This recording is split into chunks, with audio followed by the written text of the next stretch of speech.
Hello, everyone. It's Wednesday, May the 20th. I might not get it to you today, but I want to make this short video.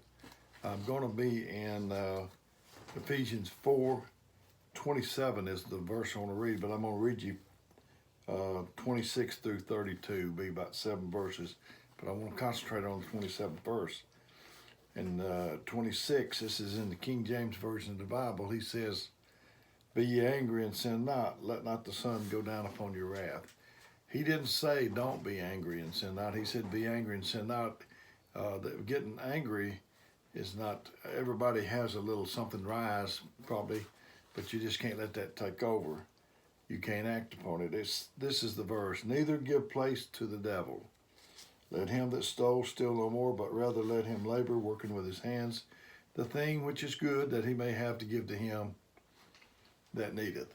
Let no corrupt communication proceed out of your mouth, but that which is good to the use of edifying, that it may minister grace unto the hearers." Corrupt communication, and I would say that negative talk. You know, me and my wife could be coming back from church. We're supposed to have it tonight, and I might think it's really good, and she might not think it was that great, and she may just offer, "That wasn't too good tonight, was it? Wasn't too much," and it will hinder what I thought about everything. So he said, "Every idle word, an idle word to me is one that don't have any profit. It doesn't benefit anybody." And he said, grieve not the Holy Spirit of God, wherein you are called into the day of redemption, that all bitterness and wrath and anger and clamor and evil speaking be put away from you with all malice. And be ye kind one to another, tender-hearted, not hard-hearted, tender-hearted, forgiving one another, even as God for Christ's sake has forgiven you. And some of that I have touched on in other videos, and I will touch on it again probably, but I just want to concentrate on that one verse. It said, "Neither give place to the devil." You know, you're making a big mistake when you get in a talk with the enemy. He's been at it a long time, and he knows how to put everything to confuse you. But I thought about when I was growing up, they had Dudley Do Right in the Mounties, and old Dudley, he would Snidely Whiplash would get nailed, and he'd put her on the railroad tracks. And then here would come along Dudley Do Right and set her free. So don't let the enemy tie you up. Don't let him. And that scripture said, let me find it again. "Neither give place to the devil." Don't set a place for him at your table. Don't set a place for the enemy. Don't invite him to speak to you or have company with you. When negative thoughts have a resting place in your mind, they plant seeds and reproduce to torment you. Just put a no vacancy sign up there that you don't have time for it. And in Judges 16:16, it says, I'm going to paraphrase it, "It came to pass when she pressed him daily, Delilah and Samson, with her words, and urged him so that his soul was vexed unto death." That's a trick of the enemy right there. The enemy will try to make you tired. She just came and kept on coming, and he finally yielded and gave in to it. So he'll make you tired of fighting. You can't, like Samson, you can't play with sin and not lose. You keep playing with it long enough, you're gonna get burned. If you keep playing with fire or sin, it'll have repercussions. I thought about the crocodile hunter, Steve Irwin or whatever his name was. You know, I watched a little bit of it. I wasn't a big fan or watched all that much, but from what I saw, I thought to myself, he's gonna get it. You know, handling these big old snakes and whatever else he did, I thought he's gonna get it sometime. If you just keep on fooling around, you're gonna meet your Waterloo. The Satan, he can't affect God or the Spirit within you. So he just tries to wear you down. That's one of his tactics. And he'll say, "Hey, aren't you tired?" Another one he's got, I think, is to get you to throw a pity party. One person will say, "I'm tired of being married. I'm tired of all of this cooking and cleaning and all this stuff." And another one that's just lost her husband should be saying, "Boy, I'm tired of being single. I hate that my husband died." One woman that don't have any children say, "I'm tired of not having any children." And then another woman would say, "I'm tired of not having any children."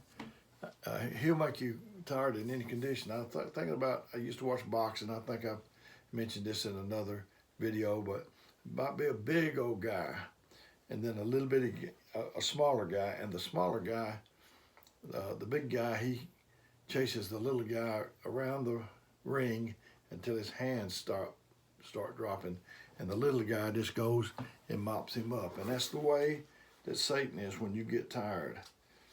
But you know, the good news about getting tired is, to me, that signals that we're getting closer. To be creative, you need a creator, because you can't create or be anything on your own. Gifts that God gives us is not to show off, that kind of thing. It's not for that at all. But you need them, and it's to help other people. You know, we're built different. Some people, when insults start coming, they just burst into tears. But there's others that they just begin to fight. I think Brother David Jones used to talk about John Paul Jones or somebody, and they had shot his ship to pieces, and they signaled, did he want to surrender? And he signaled back and said, "I've just begun to fight."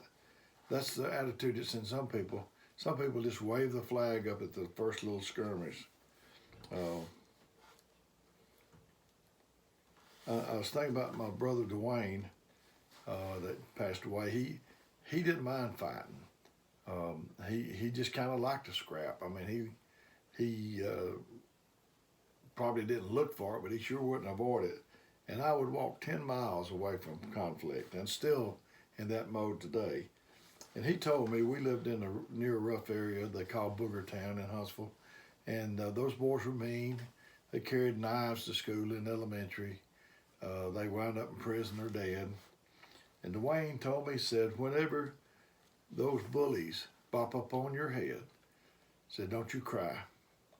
And he said, you just go in your room if you got to cry and have your cry. And when you come past the bully, you just hold your head up and don't let him see just smile at him as you go by.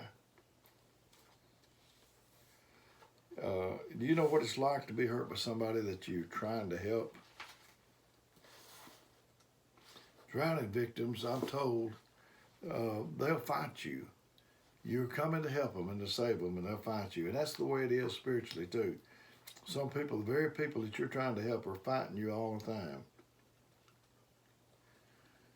The enemy you can deal with, you know, but somebody you're trying to help, I expect the enemy to fight me, but not somebody I'm trying to help. And Psalm 55:12 says, it was not the enemy that reproached me, then I could have borne it, but it was mine equal, and mine acquaintance. I can't remember exactly how that reads there, but that's the ones that can hurt you.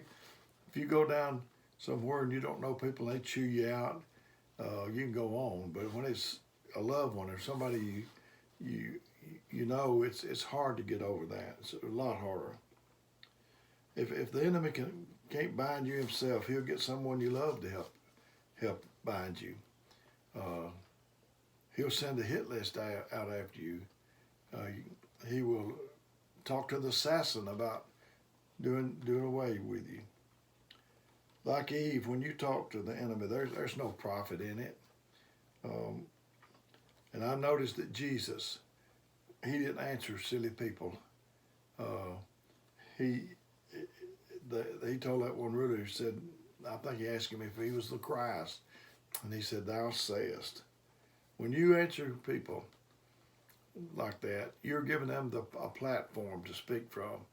But when you ignore them, you take away that platform. So just don't answer anything. And the enemy, I think he does a lot of making deals. He'll want you to make a deal with him. He's going to lighten up on you if you just only do this right here. But we can't make a deal with him. It's like Samson. The hero in him was tied up by the human in him. He would tie you up with your health. I know that from firsthand experience. I've been tied up in my health a whole lot in 2018 and 19. The enemy will freeze or paralyze you right in your track. You know, the lion roars, and those little animals they will just freeze, and they could get away, but he causes them to free. And he is like a roaring lion that's seeking whom he may devour. You can't tell me that God is not going to bless his kids.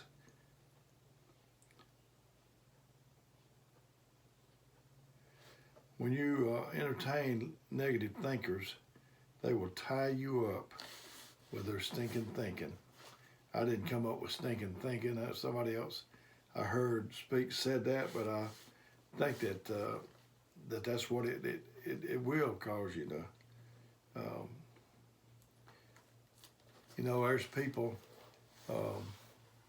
If you don't obey the word, the word will cleanse you, and when you don't, you'll start stinking, and people won't tell you that. But instead of coming close to you, they'll back off, and because they can smell that smell of that stink.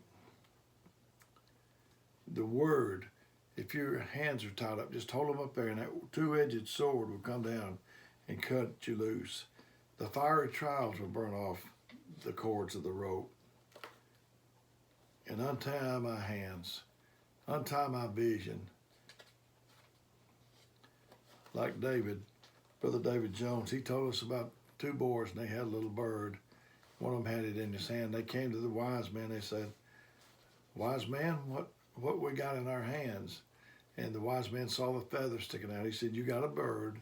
And they said, "Yeah," but said, "Is it living or is it dead?" Their plans were that if he said it was dead, let it fly away, and if he said it was living, to crush it and just let it drop to the ground. And he said, "It's just in your hands." So it is today, that all of this is just in your hands. Talking the negative is the flesh, and you will reap what you sow. Your words will come back to you. They'll find you. Cast your bread upon the water, and it'll return in not many days hence. So let's speak the good things. Let's try to go to church and get our minds renewed, so that when we get tired, we can get a new round of energy. So I've enjoyed getting this to you today. I am looking so forward to when we've got to come back in a limited way. We have the whole church there, but they want us to be 6 foot distance and all that. I can't wait, can hardly wait till we get back to the way we used to be. Aren't y'all? Won't y'all be glad? May the Lord bless you until then. Hope this has helped out some. May God bless you.